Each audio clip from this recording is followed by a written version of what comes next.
The room went silent when the lawyer opened Grandma's will. My uncle's smirk faded first, then my aunt's fake tears dried instantly. They thought they'd inherit $46 million. But what they didn't know was that Grandma had been planning her revenge for decades. If you've ever dreamed of watching selfish, greedy people get exactly what they deserve, smash that like button and subscribe. Because this isn't just a story about money. It's about betrayal, family, and the sweetest revenge you'll ever hear. My name is Lucas, and for as long as I can remember, I was the invisible one in my family. The boy everyone dismissed, the relative who blended into the background like wallpaper. My parents split when I was just a kid, and while my mom scraped together 2 jobs just to keep food on the table, I often found myself at my grandmother's house. Her name was Eleanor. To the world, she was just a wealthy, aging woman with a sharp tongue and sharper business instincts. But to me, she was my anchor. She saw me in ways no one else bothered to. We'd sit together at her heavy oak dining table, the kind that groaned under the weight of history, and she'd sip peppermint tea while telling me, "Lucas, the world will always try to put a price tag on your worth. Never let them decide your value for you." Those words were the lifeline I clung to, because everywhere else in my family, I was treated like I was worth nothing. My Uncle Richard was the ringleader of my torment. He carried himself like he owned the world. Expensive cologne, Italian suits, a smirk permanently etched onto his face. He'd make digs at me during family dinners. "Still working on that little computer thing, Lucas? Not everyone's cut out for real success." My Aunt Patricia wasn't much different. She'd pat my arm like I was a lost child and say, "College isn't for everyone. Maybe one day you'll find your path." Even my cousins laughed at my thrift store clothes, whispering behind hands but loud enough for me to hear. The worst part? They did it all in front of Grandma, believing she was too kind or too frail to notice. But Eleanor missed nothing. As Grandma aged, her wealth became the family's obsession. Her mansion, her land, her investments, whispers of $46 million, spread like wildfire through phone calls and fake smiles. They started circling her like vultures. Richard arriving with overpriced wine he didn't even know she hated. Patricia staging perfect visits with her children, hugging Grandma like puppets whose strings she pulled. I didn't play their game. I stayed the same. I listened to Grandma's stories, fixed her glitching computer, and walked her slowly through the rose garden when her knees stiffened. But their cruelty cut deeper than I let on. At Thanksgiving one year, Richard leaned close, his breath hot with arrogance, and whispered, "Don't expect a dime, Lucas. Grandma's not leaving her empire to some dropout with a laptop." My blood boiled, my fists tightened under the tablecloth, but I forced a smile. And then, just for a second, I caught Grandma watching me, her sharp eyes narrowed. Not at me, but at him. The last 6 months of Grandma's life were brutal. Hospital visits became routine. Machines hummed like sad lullabies in her room, and pill bottles lined the shelves like soldiers. And suddenly they were all there, the same family that barely visited her before, hovering, fawning, performing. Patricia even went as far as telling a nurse that I wasn't immediate family, so maybe I shouldn't be in the room. The nurse glanced at me awkwardly, and my stomach dropped. That night, I sat by Grandma's bed as she slept, the beeping of the monitor filling the silence. I whispered, "I don't care about the money. I just don't want them to erase me from your life." Her eyes fluttered open, weak but blazing with clarity. She squeezed my hand and whispered, "Lucas, they think I'm blind, but I've been watching. You'll see, my boy. They're about to learn what real family means." I didn't know it then, but those were the words that set the stage for the most shocking moment of my life. The day of the funeral came draped in gray skies, the kind where clouds hang heavy like the world itself is mourning. But when I walked into the church, I realized grief wasn't the main guest. Greed was. Rows of black suits and pearl necklaces filled the pews, but the faces beneath them looked dry. No tears, no swollen eyes. Only Richard, standing near the casket with his crocodile smile, greeting everyone as if it were a networking event. Patricia dabbed her eyes with a handkerchief, though her mascara hadn't budged an inch. I stood alone at the back for a moment, clutching the worn program in my hand. My throat tightened, not because of the people around me, but because of the memory of Grandma's voice just nights earlier. They're about to learn what real family means. I whispered, I hope you're right. After the service, people gathered outside beneath the iron gates. That's when the true faces slipped out. I overheard Richard mutter to Patricia, she probably left me the estate. I was always the one running errands for her. Patricia scoffed, adjusting her diamond bracelet. You? Please. She adored my children. This money is going to secure their future. Lucas won't see a cent. He was always just a charity case. My chest burned, but I said nothing. Instead, I caught the lawyer, Mr. Harrington, watching me from the distance. A tall, silver-haired man with eyes that missed nothing. When our gazes met, he gave me the smallest nod, as if he already knew what I didn't. Later that week, the entire family gathered in Grandma's mansion. The house that had once smelled of peppermint tea and roses now reeked of tension and polished greed. They all took their places in the grand living room. Richard sat sprawled in the leather chair like a king waiting for his crown. Patricia perched delicately on the edge of the sofa, her children beside her like trained pets. And me? I sat quietly in the corner, hands clasped, pretending not to notice the sneers shot my way. This should be quick, Richard said smugly, swirling the glass of scotch he'd helped himself to. Mom always said family comes first. Patricia chuckled, her laugh sharp enough to cut glass. Yes, real family. Her eyes flicked toward me like daggers. Every word, every gesture, screamed that they were certain of victory, that Grandma's fortune was already theirs. But what none of them knew, what not even I knew fully, was that Eleanor had left behind more than just money. She had left behind a plan. The sound of polished shoes echoed against the marble as Mr. Harrington entered, a thick leather folder tucked beneath his arm. He set it gently on the mahogany table, his movements deliberate, like a conductor about to begin a symphony. Good evening, everyone, he began, his voice calm but carrying weight. We are here to honor Eleanor Whitmore's final wishes. The room hushed. You could feel the greed simmering just beneath the surface. Richard leaned forward, unable to contain himself. Let's not waste time. She left the estate to family, as expected. Mr. Harrington's lips twitched, almost into a smile. He slid his glasses on and opened the folder. The pages rustled like whispers of fate. And in that moment, I swear the air itself grew heavier. My heart pounded against my ribs, because whatever Grandma had planned, it was about to unfold. The lawyer adjusted his glasses and cleared his throat. The room was silent except for the faint ticking of the grandfather clock. My palms were damp, pressed against my knees, while Richard leaned forward like a wolf about to pounce. Patricia clasped her pearls as if she was preparing to catch them before they fell into her lap. Mr. Harrington began reading. To my beloved family, I want to begin by saying thank you for the memories we shared, both joyful and painful. You have taught me much about life, about love, and unfortunately, about greed. Richard smirked and whispered to Patricia, always with the dramatics. But the lawyer kept going, his voice sharp. I know that many of you gathered around me in my final years not out of love, but out of calculation. You treated me like a bank, not a grandmother. I saw it all. A nervous laugh bubbled out of Patricia, but her children stared wide-eyed. Richard scoffed loudly. This is ridiculous. She was confused near the end. The lawyer paused, locking eyes with him before reading again. To Richard, who believed a bottle of wine and empty compliments could buy my favor, you shall receive exactly what you gave me.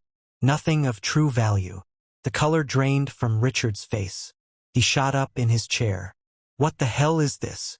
Mr. Harrington ignored him and turned the page.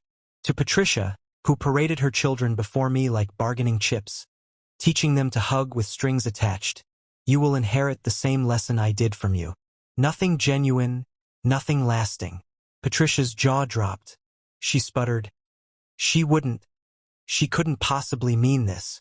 The room was buzzing now, whispers flying, cousins looking around in panic.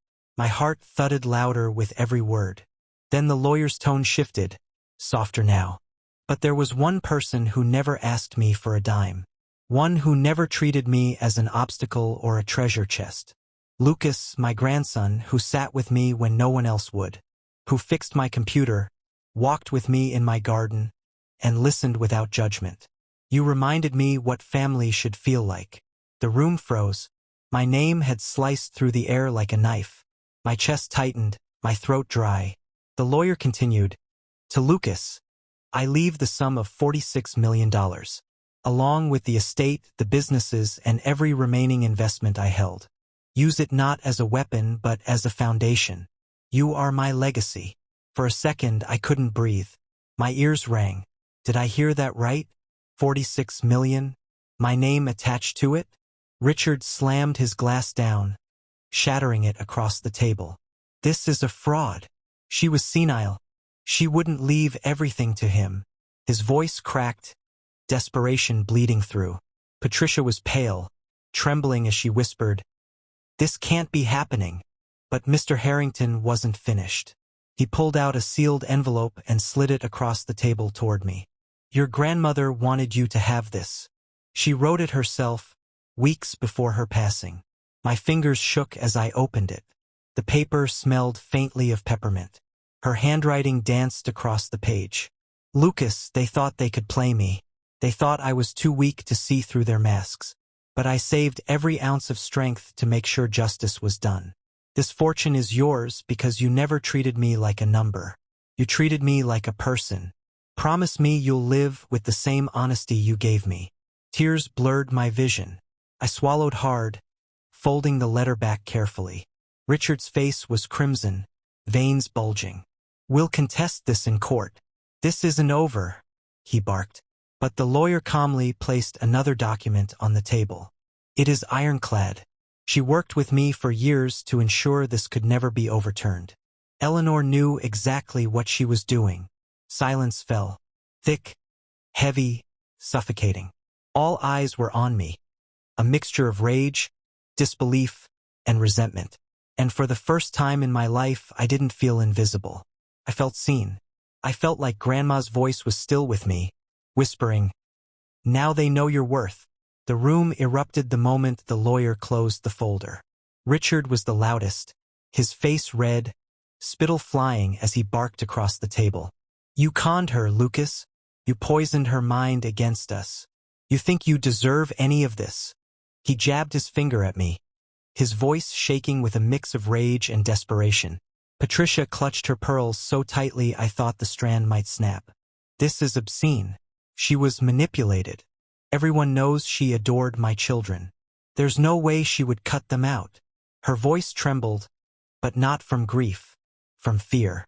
Fear that the foundation of her life, the future she'd already written in her head, had just crumbled.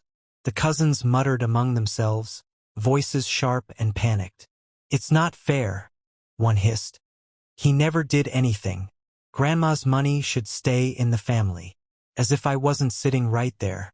As if I hadn't been family all along. I stayed silent. My chest was pounding, but not with fear anymore. For once, it wasn't me against them. It was Grandma and me, standing together even after she was gone. Richard slammed his hands on the table so hard the scotch glasses rattled. "We'll drag this to court. Every cent. You think a piece of paper will stop me?" The lawyer didn't flinch. He calmly slid another set of documents forward, his voice like steel. "Your mother anticipated this. She made it airtight. Every asset transferred into a trust managed by Lucas. Contest it, and you'll bankrupt yourselves in legal fees with nothing to show for it." For the first time, Richard faltered. His mouth opened, but no words came out. Patricia sank back into her seat, her face pale, lips trembling. Her children clung to her arm, confused and scared. And me? I finally spoke. My voice wasn't loud, but it carried. "You spent years reminding me I wasn't enough, that I'd never amount to anything, that I'd never be real family. But Grandma saw me. She saw through all of you. And now you're angry because you can't buy what she gave me freely, her love. The silence that followed was deafening. Their eyes burned into me, some with rage, others with humiliation. But for the first time, I didn't shrink beneath their stares. I sat taller, stronger, with Grandma's words echoing inside me. Richard stormed out first, his footsteps pounding against the marble like thunder. Patricia followed, dragging her children, her head bowed low as whispers spread through the room. The cousins shuffled out one by one, muttering curses under their breath. And just like that, the mansion was quiet again. I looked around the room, the velvet curtains, the grand chandelier, the polished mahogany table. For years, I had felt like a stranger in this house. But now it was mine. Not because of the money, not because of the will, but because Grandma had trusted me with her legacy. I ran my hand over the letter she had left me, the ink slightly smudged where my tears had fallen. The words glowed in my mind. You treated me like a person. Promise me you'll live with the same honesty you gave me. For the first time in my life, the weight in my chest lifted. The years of humiliation, of being treated like less, melted away. What remained was a quiet, steady strength. As I stepped out into the cool night air, I could almost hear her voice in the wind. And I whispered back, I promise, Grandma, I'll make you proud. When the house was finally quiet, I stood alone in the center of the grand living room. The same room where I had been mocked, dismissed, and ignored for years now felt different. Not because of the chandeliers or the velvet curtains, but because the air no longer carried their voices, carried hers. I walked to the garden, the place where Grandma and I had spent countless afternoons. The roses were still blooming, fragile but fierce, just like her. I knelt down, brushing my hand across the petals, and whispered, You did it, Grandma. You got the last word. In that moment, I understood what her revenge truly was. It wasn't about the money. It wasn't about the estate or the businesses. Her revenge was showing them that love cannot be faked, that loyalty cannot be bought, and that greed always reveals itself in the end. She made them face the truth, that everything they tried to manipulate, all the games they played, had been for nothing. As for me, the weight I carried all my life, the shame, the humiliation, the doubt, finally lifted. I wasn't invisible anymore. I was the one she trusted, the one she chose because I had given her something they never could: honesty. The $46 million, the estate, the businesses. Yes, they changed my life. But more than that, they became a responsibility. A chance to build something that would last, to honor her legacy the way she wanted. And I intended to keep that promise. Richard and Patricia? They never spoke to me again. I heard whispers later of lawsuits they tried to start, but each one collapsed under the ironclad will she left behind. Their greed consumed them until nothing was left but bitterness. Meanwhile, I moved forward. For the first time, I wasn't living in their shadow. I was walking in the light she had left for me. Standing there in the garden, I felt the cool wind brush against my cheek like a soft hand. I closed my eyes and smiled. Thank you, Grandma, I whispered, for everything. Because in the end, her revenge wasn't just about punishing them. It was about freeing me. So if you've ever been underestimated, if you've ever been treated like you didn't matter, remember this. Sometimes the sweetest justice doesn't come loud or violent. It comes quietly, in the form of truth that can't be denied. And when it does, it changes everything. If the story gave you chills, smash that like button and tell me in the comments. What's the most satisfying revenge you've ever seen? And of course, don't forget to subscribe because there are plenty more stories where this one came from. This was Lucas's story, and Grandma's last word.